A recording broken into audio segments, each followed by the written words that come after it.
তোর শুভেন্দু টুবেন্দু টাইম নাই। কোন শুভেন্দু? এক মারানি এই মুখ ঢুকবি না, তোরা পিঠির চামড়া তুলে গেলাম।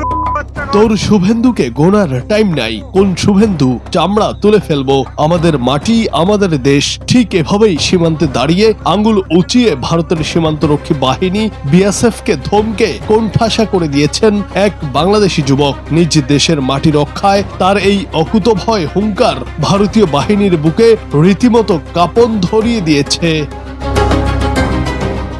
সম্প্রতি ভারত বাংলাদেশ সীমান্তে ভারতীয়দের অবৈধভাবে অনুপ্রবেশ করানোর চেষ্টা চালায় বিএসএফ। তবে তাদের সেই অপচেষ্টা শক্ত হাতে রুখে দেয় বাংলাদেশের সীমান্তরক্ষী বাহিনী, বিজিবি ও স্থানীয় জনতা। প্রতিরোধ গড়ে তোলার সেই উত্তেজনাকর মুহূর্তেই ওই যুবক সাহসিকতার সঙ্গে বিএসএফ সদস্যদের দিকে তেড়ে গিয়ে এমন কড়া ভাষায় জবাব দেন।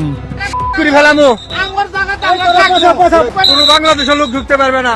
আমাদের মাটি, আমাদের দেশ, আমাদের বাংলাদেশের লোক আমাদের বাংলাদেশে থাকবো।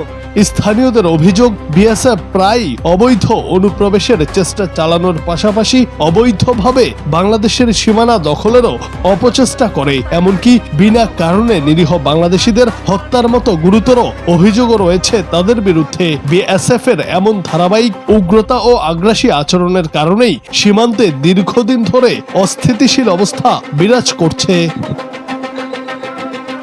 তবে এবারে দৃশ্যপট ছিল একেবারেই ভিন্ন।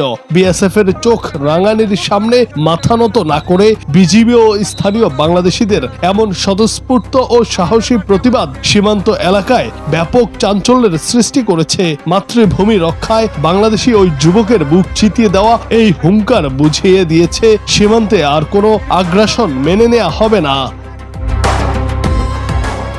জুনায়েদ আহমেদ, বাংলা টিভি।